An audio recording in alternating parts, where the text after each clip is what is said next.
আসসালামু আলাইকুম, কেমন আছেন সবাই? আশা করি ভালো। আজকে আমি চিংড়ি মাছ ভুনার রেসিপি করে দেখাচ্ছি খুবই অল্প উপকরণে কীভাবে আপনারা এই চিংড়ি মাছ ভুনাটা করবেন অল্প মশলায়, সেই রেসিপিটি করছি। কারণ চিংড়ি মাছের নিজস্ব একটা স্বাদ থাকে, অতিরিক্ত মশলা ইউজ করলে কিন্তু স্বাদটা নষ্ট হয়ে যায়। যার জন্য আপনারা একবার হলো আমার রেসিপিটি ট্রাই করবেন, আশা করছি আপনাদের ভালো লাগবে। এখানে আমি চুলাতে প্যান দিয়ে পরিমাণ মতো তেল দিয়ে দিয়েছি, পেঁয়াজ কুচি দিয়েছি 1 কাপ পরিমাণ। পেঁয়াজটা একটু বেশি দিবেন, তাহলে গ্রেভিটাও ঘন হয়, টেস্টটাও কিন্তু ভালো আসে। আদা রসুন বাটা দিব আমি 1 চা চামচ করে, খুবই অল্প মশলা দিয়ে করেছি। আপনারা দেখতেই পারবেন এতটা সহজ, কিন্তু খেতে বেশ মজা। সাদা ভাতের সাথে কিন্তু খেতে বেশ ভালোই লাগে। এবার আমি এই মশলাটা একটু পেঁয়াজ এবং আদা রসুনটা একটু হালকা করে ভেজে নিব, আর সামান্য পরিমাণ পানি দিয়ে দিব, না হয় কিন্তু পুড়ে যাবে। এরপরে কিন্তু আমি গুঁড়া মশলাটা অ্যাড করব। গুঁড়ো মশলা আমি কিন্তু খুবই অল্প করে অ্যাড করব, অত বেশি মশলা ইউজ করব না। আমি এখানে 1 টেবিল চামচ পরিমাণ লাল মরিচ গুঁড়া, হলুদ দিয়েছি আধা চা চামচ পরিমাণ। ব্যাস এই মশলাতেই কিন্তু আমি চিংড়ি মাছটা ভুনা করে নিব। অল্প পরিমাণ পানি দিয়ে দিয়েছি। লাল মরিচটা আপনাদের যদি ঝাল হয় তাহলে কিন্তু আপনারা এটা কম করে দিবেন, এটা যেহেতু মিষ্টি মরিচ যার জন্য আমি পরিমাণটা বেশি দিয়েছি। দেখুন মশলাটা কষানো হয়ে গিয়েছে।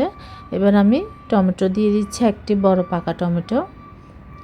এখন যেহেতু সামনে টমেটোটা খুবই অ্যাভেলেবেল, যার জন্য আপনারা এটা পরিমাণটা বেশি দিতে পারেন, তাহলে কিন্তু টেস্টটা আরও বেশি ভালো আসে। টমেটোর পরিমাণটা বেশি দিলে চিংড়ি মাছ ভুনায়। লবণ দিয়েছি স্বাদ অনুযায়ী, দিয়ে এভাবে ভালো করে নাড়াচাড়া করে নিব।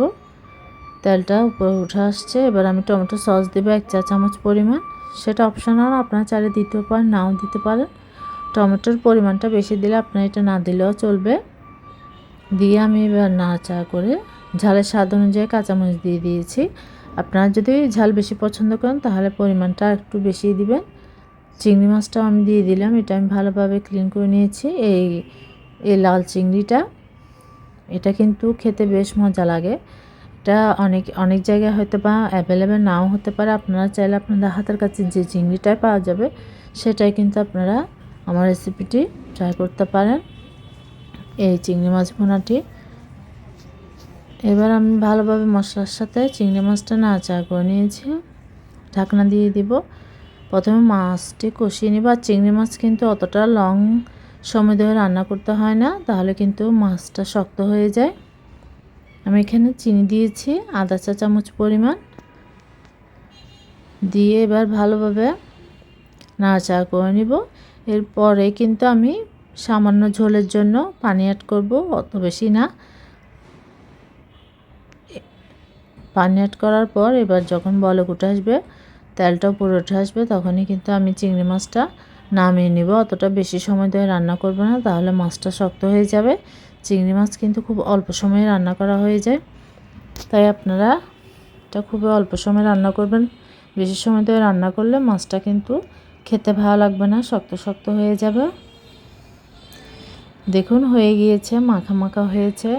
ঝোলের পরিমাণটা কিন্তু আমি খুবই কম রাখবো, এটা যেহেতু ভুনা, তাই সামান্য সামান্য ঝোল অবস্থায় আমি নামিয়ে নিব। আমি পরিবেশনের জন্য নিয়ে নিলাম। এবার উপরে ধনেপাতা কুচি দিয়ে দিচ্ছি। আপনারা চাইলে রান্না করার সময় ধনেপাতাটা ইউজ করতে পারেন, আমি কিন্তু এখন দিচ্ছি। কতটা সুন্দর হয়েছে মাশাআল্লাহ করে, খেতেও কিন্তু বেশ মজা হয়েছে। আশা করছি আপনাদের ভালো লাগবে। ভুল ত্রুটি হলে সরি। আল্লাহ হাফেজ, আসসালামু আলাইকুম। সবাই ভালো থাকবেন, সুস্থ থাকবেন, আর আমার চ্যানেলটি সাবস্ক্রাইব করবেন।